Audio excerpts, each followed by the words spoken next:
안녕하세요. 오늘도 사연살롱을 찾아주셔서 감사합니다. 아들과 단둘이 살고 있는 싱글맘이에요. 불과 몇 년 전까지만 해도 제가 애딸린 이혼녀가 될 줄은 몰랐어요. 저라고 남들처럼 행복한 가정을 꾸리고 싶지 않았겠어요? 더군다나 아이까지 있는데 말이죠. 하지만 남들처럼 살자고 내 인생에서 가장 중요한 부분을 포기하고 살 수는 없더라고요. 결혼도 따지고 보면 행복하지가 않은 거니까요. 결혼 생활이 이런 거라는 걸 진작에 알았다면 탈모가 생길 정도로 신경 써가며 그 힘든 결혼을 하지 않았을 거예요. 애 때문에 어떻게든 참고 살아볼까도 했지만 그랬다간 내 명에 못 죽을 것 같았어요. 그래도 한때는 서로한테 반해서 부모님들 반대도 무릅쓰고 결혼까지 했던 사이였는데 결국엔 결혼하고 1년 반 만에 오만정이 다 떨어져선 뒤도 안 돌아보고 헤어지고 말았습니다. 그럼 지금부터 제가 이혼하게 된 사연을 전해드릴게요. 저는 어린 시절을 중국에서 보냈어요. 아빠가 무역업을 하셔서 7살 때부터 12살 때까지 심천에서 살았거든요. 심천은 홍콩과 가까워서 주변에 홍콩으로 출퇴근을 하는 사람들도 많이 있었어요. 게다가 당시만 해도 해외 유명 회사들 공장이 심천에 많이 있어서 중국 전 지역에서 일자리를 구하러 오는 사람들이 많았어요. 미국에 아메리칸 드림이 있듯이 중국엔 심천 드림이 있다는 말이 있을 정도였죠. 하지만 화무 11홍이라고 영원할 것 같던 심천의 부흥은 세계적으로 발생한 전염병과 그 밖에도 중국 정부의 정책 탓에 해외 기업들이 하나둘 심천을 떠났고 심천 드림을 안고 심천으로 향했던 전국의 노동자들은 하루아침에 실업자가 되고 말았어요. 문제는 그 다음이었어요. 극심한 빈부차에 상대적 박탈감을 느끼던 실업 노동자들이 폭도로 변해버린 거예요. 하루는 온 가족이 외식을 하러 나간 참이었는데 아빠가 운전하던 우리 차가 신호 때문에 잠시 도로에 멈춰선 순간 벌어진 거예요. 엄마가 앉아있던 보조석 유리가 강도가 던진 벽돌에 맞아 산산조각이 났고 창으로 강도 손이 들어와 엄마가 들고 있던 백을 빼앗아 달아났어요. 백에 들어있던 지갑과 휴대폰 귀중품들을 잃어버린 것도 문제지만 가장 큰 문제는 엄마가 다쳤다는 거였어요. 얼굴을 비롯해 온몸에 깨진 유리 파편을 박혔고 갑작스런 강도의 소용으로 충격을 받아서 한동안 차를 타지 못할 정도로 트라우마에 시달려야 했어요. 그때부터 엄마는 한국으로 돌아가고 싶다는 말을 하기 시작하셨어요. 아빠는 당장 사업을 접고 한국으로 갈 수는 없다고 반대하셨고요. 지금껏 부모님이 사소한 말다툼은 있었어도 저희 남매 앞에서 심하게 다투신 적은 없었는데 그때는 정말이지 하루가 멀다 하고 싸우셨어요. 당장이라도 짐을 싸서 한국으로 돌아가려는 엄마를 아빠는 조금만 기다려보면 중국 상황이 나아질 거라고 설득하셨어요. 하지만 아빠의 기대와 달리 시간이 지날수록 치안 상태는 점점 더 안 좋아졌어요. 아파트 출입문은 두꺼운 철문으로 하루 종일 닫아놓았고 아파트 주민들도 아파트에 출입할 때는 경비원들의 삼엄한 검색을 받은 후에야 출입이 가능했어요. 거기다 돈 때문에 아이들을 유괴하는 나쁜 놈들이 많아서 저랑 동생은 밖에서 뛰어노는 건 꿈도 못 꾸게 되었어요. 위치적으로 홍콩과도 가까워서 주말에 홍콩 디즈니랜드로 자주 놀러 다닐 수 있었던 살기 편한 심천이었지만 점점 더 사람 살기 힘든 곳으로 변해버렸어요. 설상가상으로 아빠 사업도 몇 년 사이 많이 어려워져서 더는 그곳에서 버티기 힘들어졌어요. 그렇게 우리 가족은 한국행을 결정하게 되었어요. 중국에서 살 때는 아빠 사업이 그래도 괜찮은 편이어서 부족함 없이 풍족한 생활을 할 수 있었지만 한국에 돌아온 이후에는 이전과는 완전히 다른 상황이었어요. 거기다 한국 물가가 생각보다 높아서 허리띠를 꽉 조여야 했어요. 한국에 들어오면서 운영하던 회사를 정리한 아빠는 전에 함께 일했던 동료의 도움으로 취직을 할 수 있었어요. 회사 대표로 있던 시절과는 비교도 안 될 정도로 월급이 줄었음에도 불구하고 퇴근 시간 이후나 주말에도 업무에 시달려야 했어요. 아빠 혼자 버리려는 생활이 불가능해서 엄마는 엄마대로 아르바이트를 시작했어요.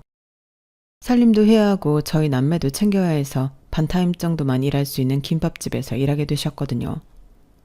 중국에서 오래 살다 보니 한국어보다 중국어가 편했던 동생과 저는 언어 때문에 반아이들한테 놀림도 많이 받았어요. 그래도 중국어를 잘해서 좋은 점도 있었는데 그건 바로 또래들보다 한자를 많이 한다는 거였어요.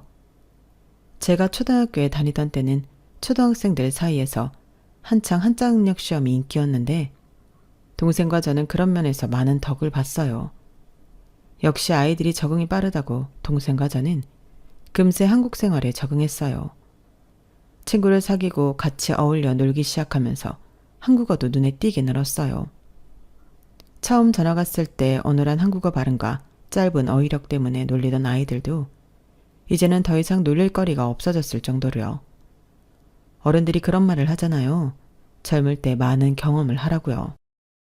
어떻게 보면 저는 어린 시절을 중국과 한국에서 보냈기 때문에 양국과의 언어와 문화를 습득할 수 있었고 그 덕을 보고 살 수 있었어요. 저는 대학에서 중국어학과를 나온 뒤 관련 회사에 취직해 한국과 중국을 오가며 일을 하게 되었거든요. 남편을 만나게 된 것도 직장 안에서였어요. 남편과 같은 직장에 다녔던 건 아니고 남편은 저희 협력업체 직원이었는데 한동안 협업을 하면서 가까워졌어요. 저는 좀 계산이 흐린 편인데 남편은 아무리 가까운 사이라도 계산이 확실하더라고요. 예를 들어 저는 후배들이 밥을 사달라고 하거나 커피를 사달라고 하면 거절을 잘 못했어요. 그냥 내가 돈 한 번 쓰고 분위기 화기애애하게 끌고 가는 게 낫다고 생각하는 편이었거든요. 그런데 그걸 이용하는 사람들이 꼭 있더라고요. 여러 번 당해주면 호구 잡히는 거라는 건 저도 모르는 게 아니지만 그래도 그렇다고 그런 걸로 얼굴 붉히거나 화를 내기도 좀 그랬어요. 그런데 그걸 본 남편이 자기 일처럼 나서주더라고요. 차미연 씨, 정도껏 하세요. 이주은 대리님이 차미연 씨 먹여 살리려고 직장 다니는 건 아니지 않습니까? 자기 밥은 자기 돈으로 사 먹읍시다. 아니, 내가 뭘 그렇게 인주은 대리님한테 얻어먹었다고 그래요. 그냥 선배니까 후배한테 밥 좀 사달라고 했던 건데 그게 뭐 그렇게 잘못했다는 거예요? 그리고 그걸 왜 임성준 대리님이 따지세요? 혹시 두 분 사귀세요? 그런 거 아니면 협업 끝나고 볼 일도 없는 사람이 왜 끼어들고 난리래?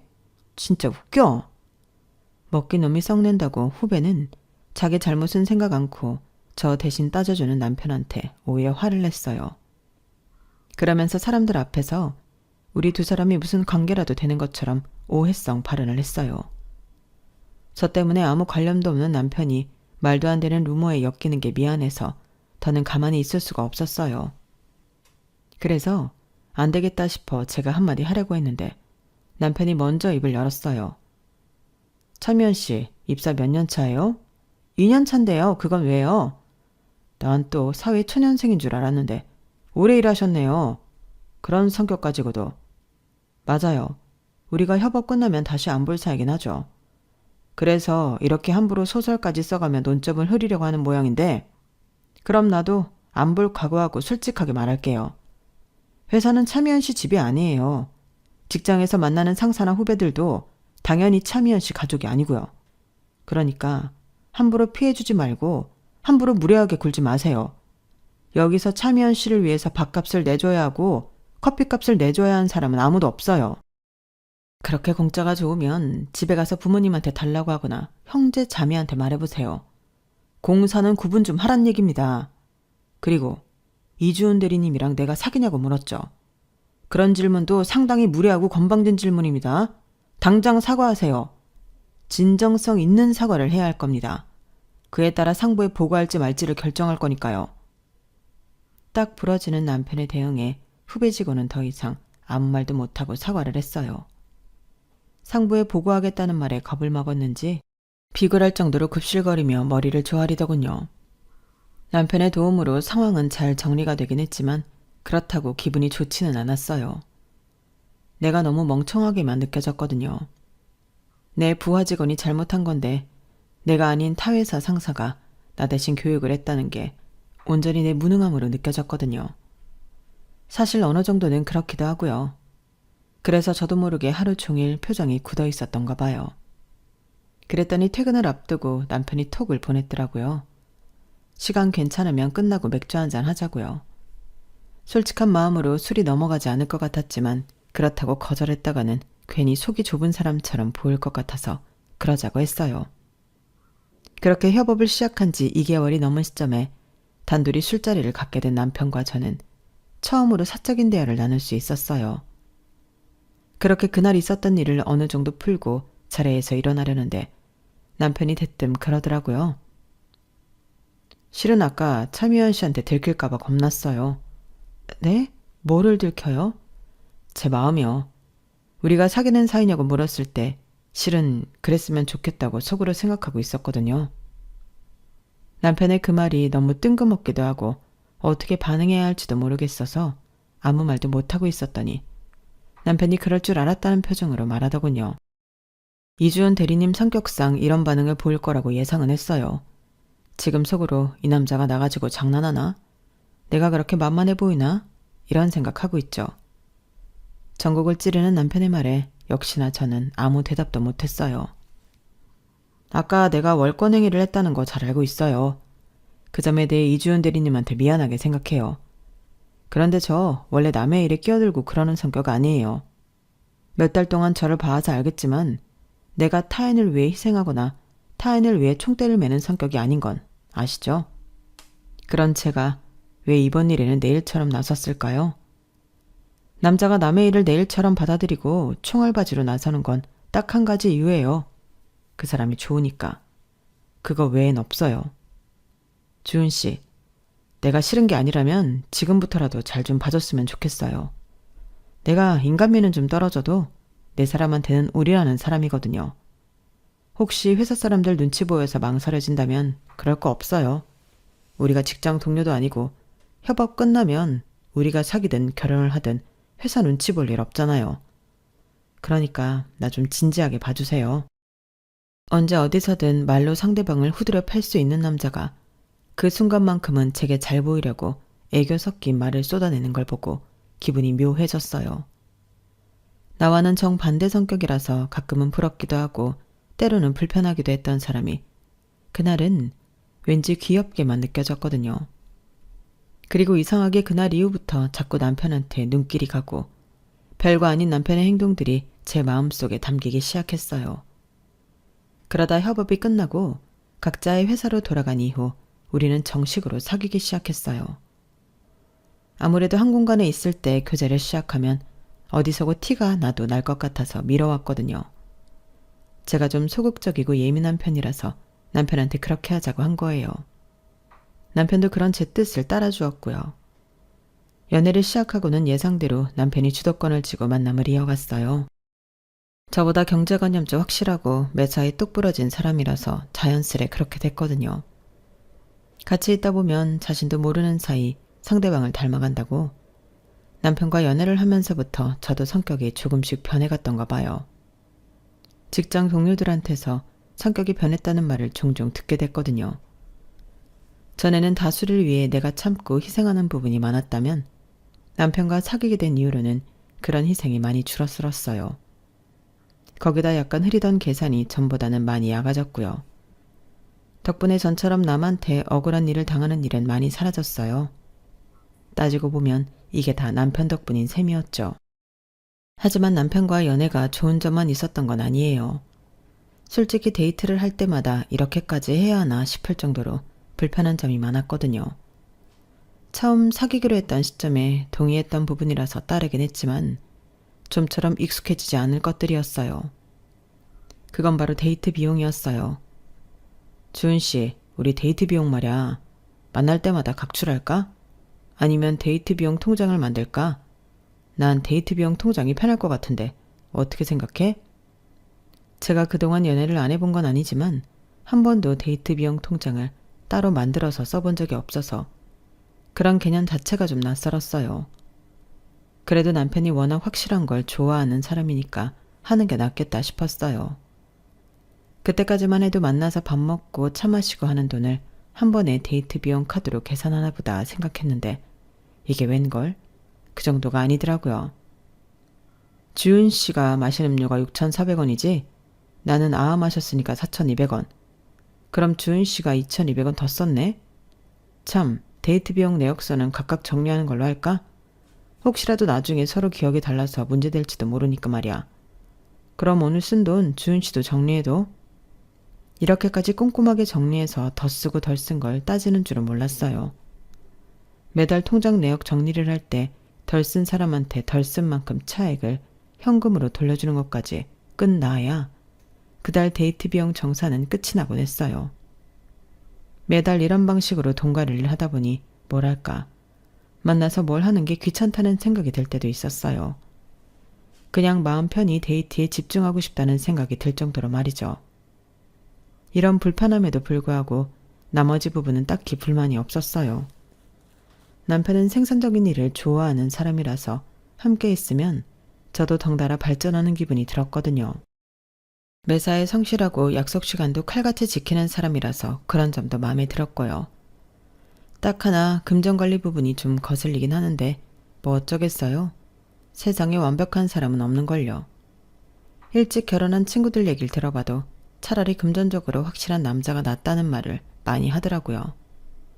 예, 내 남편은 지랑 나랑 똑같이 버는데도 매번 자기 집에 돈을 더 써야 하는 것처럼 말한다. 우리 집은 제사도 안 지내는데 매번 시댁에서 제사 지낼 때마다 제사 비용 보내드리라고 그러질 않나. 내 조카들 입학 졸업식 땐 입 싹 닦다가 자기 조카 졸업할 때는 선물로 노트북을 사주자고 그러더라니까. 그러면서도 너무 당당해. 너무 어이없지 않니? 그런 남자들에 비하면 네 남자친구는 개념 있는 사람인 거야. 물론 연애할 때는 좀 야박하게 느껴질 수도 있겠지만 결혼해서 내 남자가 됐을 땐 훨씬 그게 낫다니까. 친구 얘기를 들어보니 맞는 말인 것 같았어요. 결혼하면 어차피 공동재산이 되는 건데 확실한 게 흐린 것보단 낫겠다 싶었거든요. 그래서 금전적인 문제는 오히려 가볍게 취급하고 넘어가게 되었어요. 나중에 이 문제가 어떤 결과를 불러올지 그땐 까맣게 몰랐거든요. 둘 사이에 결혼 얘기가 나오고 얼마 뒤 양가 부모님께 말씀드렸어요. 둘 다 결혼 정년기이기도 했고 안정된 직장도 있었기 때문에 처음엔 반대 없이 진행이 잘 되는가 보다 생각했죠. 그런데 남편이 저희 집에 인사를 드리고 간 이후 저희 아빠가 제 결혼을 탐탁치 않게 생각하시더라고요. 이유는 남편 성격 때문이었어요. 사내 녀석이 소갈딱지가 완전 쫌팽이야. 너 저런 놈이랑 결혼하면 평생 짜잘한 잔푼돈 때문에 실랑이 하며 살아야 돼. 남자는 남자가 잘한다고 저런 놈은 안 돼. 그러니까 아빠 말 들어. 아빠, 어떻게 사람을 한 번 보고 판단을 해? 그리고 돈 문제에 예민한 건 시간이 지나면 차차 나아질 수 있는 거잖아. 그게 뭐 그렇게 중요하다고 그래? 이 녀석아, 사람 성격은 고칠 수 있는 게 아니야. 지금이야 눈에 콩깍지가 씌어서 못 느끼는 거지. 한번 살아봐라. 뭐가 제일 거슬리고 널 힘들게 할지. 그러니 아빠 말 좀 들어. 평소엔 제 말이라면 다 들어주시는 아빠였지만 그때는 이상하게 느껴질 정도로 고집을 부리시며 결혼을 반대하셨어요. 그 바람에 아빠 눈에 잘 들기 위해 아빠한테 선물도 많이 해드리고 아빠와 남편이 얘기를 나눌 수 있는 술자리도 자주 잡아가며 노력을 했어요. 처음엔 남편한테 눈길도 안 주시던 아빠는 조금씩 저와 남편의 노력을 봐주시기 시작했어요. 반년 넘게 아빠한테 공들인 이후에야 가까스로 결혼 허락을 받을 수 있었어요. 그 기간 동안 따로 들어간 제 돈만 해도 수백이라는 게 문제였지만요. 아빠는 남편이 사다 드린 선물들이 남편 주머니에서 나온 돈인 줄 알고 계셨지만 고스란히 제 통장에서 나간 돈으로 사드린 거였으니까요. 아무튼 큰 돈을 들이고서야 하게 된 결혼은 그나마 순조롭게 흘러갔어요.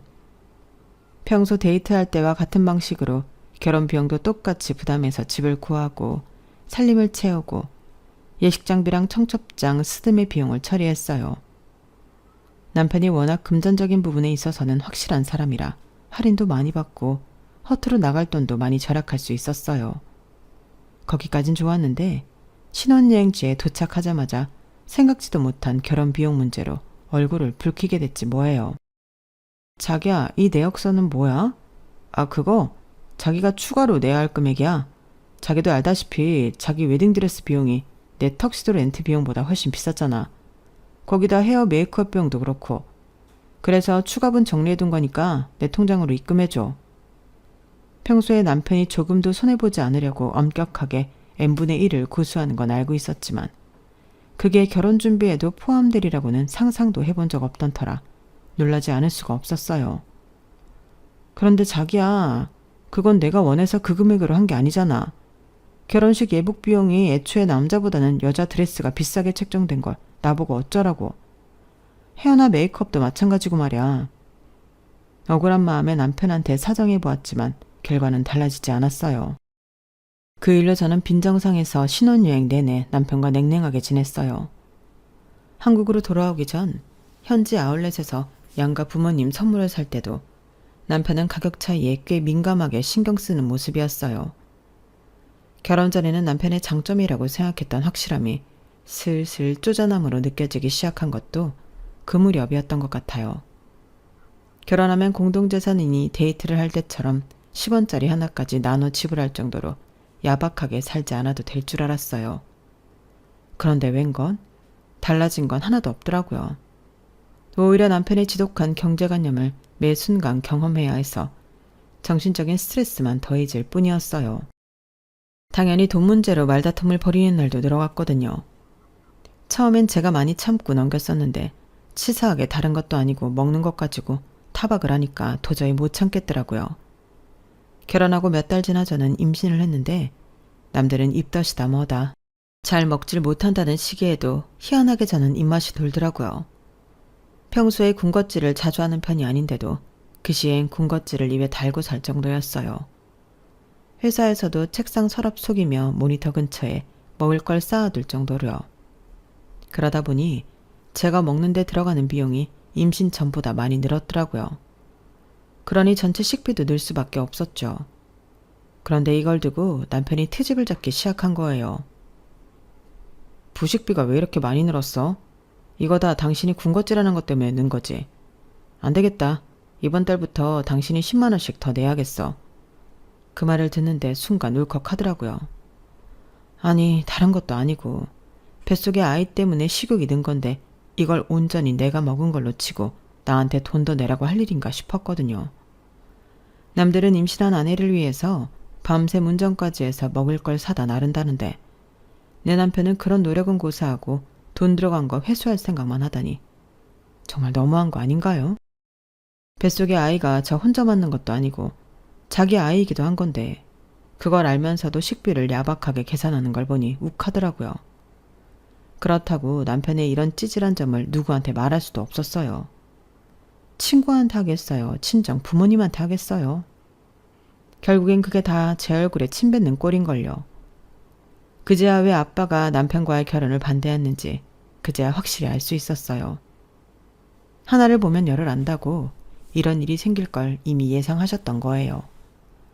양쪽 집안 통틀어서 저희 아이가 첫애였기 때문에 여기저기에서 축하금과 선물이 많이 들어왔어요.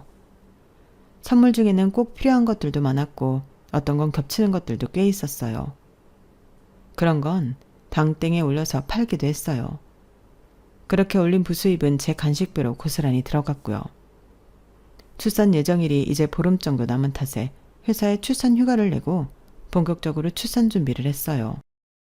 아기가 출산일에 딱 맞춰서 세상에 나온다는 보장이 없기 때문에 미리 준비를 해둬야 했거든요. 다행히 임신 초기에 바로 예약을 걸어두었던 산후조리원에 자리가 나서 한시름 덜 수 있었어요. 말이 나왔으니 말인데 산후조리원 때문에도 남편이랑 많이 다퉜어요.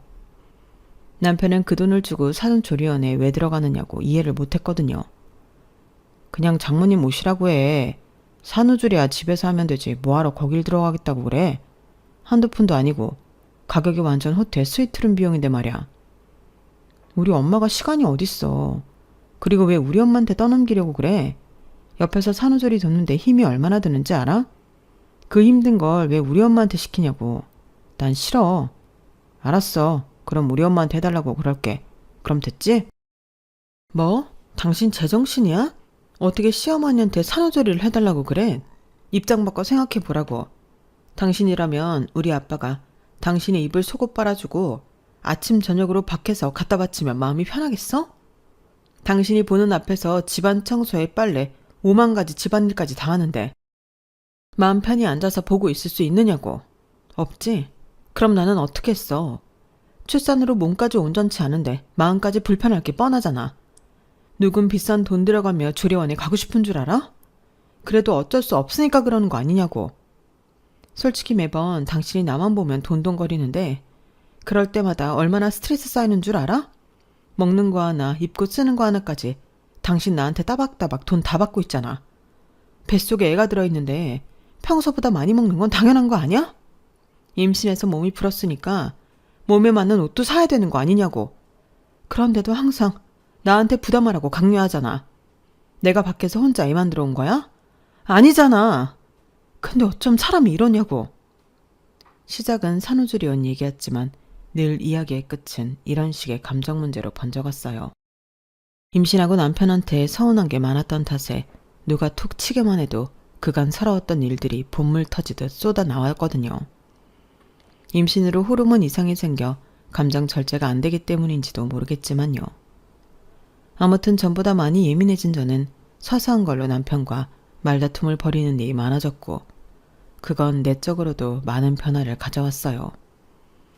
남편에 대한 좋은 기억이나 장점이라고 느껴왔던 것들이 온통 단점으로 가려지기 시작했거든요. 남편의 행동 하나하나가 치사하고 치졸하게 보이니까 인간 자체에 대한 애정이 사라지더라고요.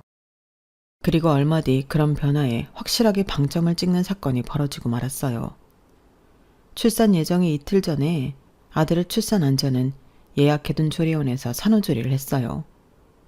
조리원 비용을 양가 부모님이 반반 부담해 주신 덕분에 그곳에 있는 2주 동안은 마음 푹 놓고 지낼 수 있게 됐거든요.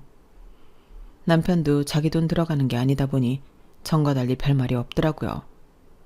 그렇게 2주간 산후조리를 마치고 집에 돌아갔는데 그날 밤 남편이 그러는 거예요. 산후조리원 말이야. 확실히 비싼 값을 하긴 하더라. 그치? 아무래도 그렇지. 돈만 있으면 한 일주일 더 있다 나오고 싶더라니까. 그래서 말인데 당신도 2주 동안 쉬다 왔으니까 이번엔 나도 좀 쉬고 올게. 회사에 연차 남은 거랑 합해서 휴가를 냈거든. 한 일주일 호캉스 하면서 푹 쉬다 오려고. 순간 제가 뭘 잘못 들은 줄 알았어요. 이런 시기에 호캉스라뇨. 당신 그게 무슨 말이야? 호캉스를 가겠다고? 지금 이 시기에? 오, 당신도 쉬고 왔잖아. 그러니 이제 내 차례지. 조리원비가 5성급 호텔 스위트룸 가격이니까 나도 그 정도 금요로 가도 되지? 아, 당신 없는 동안 먹는 것도 부실하고 이래저래 힘들었는데 이참에 룸서비스 먹으면서 호텔 패키지 제대로 즐겨야겠어. 쉬는 동안 전화 연락도 싹 다 끊고 디지털 디톡스도 할 생각이야. 아, 간 김에 호텔 짐에서 몸도 좀 만들어야겠다. 어때? 내 계획 죽이지. 그때까지만 해도 이 인간이 장난을 치는 거라고 생각했어요. 그런데 다음날 눈을 떠보니 남편이 없더라고요. 토요일이라서 출근을 한 것도 아닐 텐데 말이에요. 그런데 몇 번이나 남편한테 전화를 걸었는데 도통 전화를 받지 않더라고요. 아직 몸도 온전치 않은 상황에 아기 젖도 물려야 하고 저도 밥을 챙겨 먹어야 해서 남편의 부재에만 매달려 있을 수만은 없어서 일단 몸을 움직였어요. 그런데 그때 제 휴대폰으로 카드 사용 알림 문자가 온 거예요. 제 명의의 카드로 땡땡 호텔에서 1,000만 원이 넘는 금액이 결제됐더라고요. 그걸 보자 보이스피싱이나 카드 사이킹이 아닐까 하는 생각이 들었어요. 그래서 일단 지갑에 들어있는 제 카드부터 찾아봤는데 없더라고요. 딱 그 카드만 사라지고 없는 거예요. 그렇다면 이건 해킹이 아니라 누군가가 내 카드를 습득해서 땡땡 호텔에서 고액을 긁었다는 얘기였어요. 당시엔 어떻게든 결제를 막아야 한다는 생각에 카드사에 전화해 신고부터 했어요. 그렇게 신고를 하고 1시간쯤 지났을까요? 그렇게 연락이 닿지 않던 남편이 전화를 했더라고요. 남편 목소리를 들으니 순간 짜증이 확 났는데 글쎄 남편이 오히려 더 화를 내지 뭐예요. 당신이 카드사에 연락해서 결제 취소했어? 당신이 돈 한 카드로 신고했냐고. 아이씨, 당신 때문에 내 꼴이 웃어졌잖아. 뭐야 그럼. 내 카드 훔쳐서 땡땡 호텔에서 결제한 게 당신이었어? 미친 거 아니야? 그러자 남편은 당연하다는 듯이 그러는 거예요. 내가 어제 말했잖아. 호캉스 갈 거라고. 긴 말 필요 없고 당장 카드사에 전화해서 해결해. 내 휴가 망치지 말고 제대로 해결하라고. 카드 도난 신고를 받은 호텔 측이 경찰에 신고를 하면서 남편은 근처 지구대로 끌려간 상태였어요. 제가 카드사에 전화만 넣으면 쉽게 해결될 일이긴 했지만 솔직히 그러기 싫더라고요. 그래서 일부러 시간을 끌고 연락을 안 했어요. 어디 한번 당해보라는 심보였죠. 결국 그날 남편은 호텔에 있는 경찰서에서 하룻밤을 보내게 되었어요. 그리고 다음 날이 돼서야 카드사에 연락해 상황을 수습해 주었죠. 그랬더니 이 인간이 집에 오자마자 아주 난리를 치더라고요. 너 미쳤어? 너 때문에 내가 무슨 꼴을 당했는지 알기나 해? 그걸 내가 알아야 해? 그러게 남의 카드는 왜 훔쳐서 난리야. 당신이 범죄를 저질렀으면 거기에 대한 벌을 받는 건 당연한 건데 누구한테 큰 소리냐고. 적반하장도 유분수지. 그러자 남편은 되려 황당하단 표정으로 떠들어댔어요. 야, 솔직히 너도 2주 동안 쉬다 왔잖아. 넌 시설 좋은 조리원에서 즐길 거 다 즐겨놓고 나는 그러면 안 된다는 거 자체가 차별 아니냐? 애 낳는 게 뭐 그리 힘든 거라고 오지게 생색이나 내고. 솔직히 요즘엔 의술도 좋아서 무통주사 맞으면 고통 없이 애 낳을 수 있잖아. 그런데 뭘 그렇게 애 낳는 게 힘들다고 말끝마다 생색이냐? 나도 그 힘든 군생활하면서 청춘 바쳤지만 그렇다고 너처럼 생색내거나 주변에서 대접받은 적도 없어. 그러니까 이번엔 네가 즐긴 만큼 나도 호캉스 즐기겠다는 건데 그게 뭐가 나빠? 정말이지 말도 안 되는 궤변을 늘어놓는 남편을 보니 한숨만 나더라고요. 그래, 100번 양보해서 호캉스 가는 거 터치 안 할게. 그런데 왜 당신 호캉스 가는데 내 카드로 결제를 해? 당신 좋자고 쓰는 거면 당신 돈으로 하는 게 맞잖아. 나한테 늘어난 부식비 하나까지 다 받아내면서 왜 당신은 내 돈을 멋대로 쓰느냐고. 야, 너는 양가 부모님한테 돈 받았잖아. 원래 네 돈으로 써야 할 조립이 부모님들한테 다 받고 마음 편히 2주 동안 쉬다 왔으면 양심적으로 내 호텔비는 네가 내줘야 하는 거 아니냐? 너는 실컷 쉬고 와서 나보고는 호캉스 한다고 뭐라고 할 처지는 아니지 않나? 남편은 정말이지 철딱선이 없는 소리를 이어갔어요. 출산을 하고 조리원에서 몸을 회복하는 과정을 쉬다 왔다고 표현하는 사람이라니. 그동안 내가 남편을 잘 모르고 살았구나 싶더라고요. 게다가 출산한 아내처럼 자기도 똑같이 쉬겠다며 와이프 카드로 인류 호텔비를 결제하는 남자라니. 이보다 최악인 남자가 세상에 있을까요? 결국 이런 남자랑은 더 길게 얘기할 필요가 없을 것 같아서 양가 부모님을 불렀어요. 와서 상황 얘기를 전해들으신 양가 부모님은 다들 눈에서 싸늘한 냉기가 흘렀어요. 당신 아들의 황당한 요구가 창피하셨던 아버님은 옆에 있던 쿠션을 들어 제 남편한테 던지셨어요. 에라 이 미친놈아, 네가 제정신이냐? 네 자식이 태어났는데 정신 못 차리고 여전히 이기적으로 굴어? 며느리가 놀려고 조리원에 들어갔냐? 어쩜 그렇게 이기적이고 생각이 짧아. 당장 사과해. 사과 안 하고 뭐해? 아빠, 내가 뭘 잘못했다고 그래. 솔직히 저 사람 2주 동안 쉬고 온 거 맞잖아. 여자라면 누구나 하는 출산인데 그게 무슨 대수라고 그러냐고. 여자는 출산하고 남자는 군대 가고 각자 나눠서 하는 건데 뭘 그렇게 생색이 난 말이야. 그러자 가만히 참고 있던 저희 아빠가 죽일 듯 노려보며 소리쳤어요. 그래, 그 호텔비 내가 내주마. 대신 넌 앞으로 내 손자에 대해 아무런 권리도 주장하지 마라. 부모가 돼서는 자식보다 지 몸 편한 게 우선이라면 부모 노릇할 자격이 없는 거지 뭐. 그런 정신상태로 지금껏 멀쩡히 사회생활 해온 게 용하다. 여자가 애를 낳는 건 자기 몸을 축내가며 목숨까지 걸고 하는 거야. 네 어머니가 널 그렇게 낳으셨다고. 그런데 그걸 단순히 군대 가는 문제 정도로 치부하는 놈이라면 더는 상대하고 싶지 않구나. 너 같은 건 애초에 인간 되게 글러먹었어. 그러니 이참에 둘이 갈라서라. 너같이 이기적이고 치졸한 놈한테 더는 내 딸이랑 손자 못 맡기겠으니까 갈라서라고. 사돈도 보셨죠? 대개 아드님 사고방식이 이렇습니다. 돈에 미쳐서 지 아내도 자식도 없는 놈이라고요. 그동안 내가 말 않고 참고 있었는데 저놈이 어떤 놈인지 아십니까? 지 와이프가 임신해서 식비 10만 원 돈 더 나왔다고 장인장모 찾아와 매달 더 나온 차액만큼 돈 받아간 놈입니다. 지 자식을 가진 아내한테 꼴랑 10만 원 쓰는 것도 아까워서 벌벌 떠는 놈이라고요. 사돈께선 상견례 자리에서 이런 아드님을 두고 경제관념이 투철한 거라고 하셨지만 내가 보기엔 말입니다. 이건 그냥 쪼잔하고 찌질한 새끼인 겁니다. 지 자식을 벤 아내 입에 들어가는 것도 아까워서 이럴 정도면요. 저놈 보르긴 해도 돈 아까워 부모 장례도 제대로 안 치를 놈일 겁니다. 나중에서 땅치고 후회 마시고 이참에 자식 교육 제대로 시키세요. 남의 자식 인생 망치지 않게 말입니다. 그 사건 이후로 저희 부부는 물론 양가 부모님들도 철천지 원수처럼 변해버렸어요. 그리고 그해 가을 우리 부부는 합의이혼을 했어요. 남편은 양육비를 받지 않겠다는 조건하에 친권까지 제게 넘겨주었어요. 그 얘기를 들은 저희 아빠가 그러시더라고요. 그놈은 돈만 준다면 지 부모도 팔아먹을 놈이야. 일제 때 태어났으면 아주 이완용이 뺨치게 나라 팔아먹었을 놈이라고. 에라이 쓰레기 같은 놈. 솔직히 저도 친권까지 포기하는 남편한테 정말 많이 실망했어요. 그깟 양육비 아끼자고 자기 자식과 영까지 끊은 셈이니까요. 우리 아들이 나중에 이 사실을 알면 얼마나 슬플까 생각하니 더더욱 남편을 용서하기 힘들었어요. 그래서 이렇게 사연까지 보내게 된 거고요.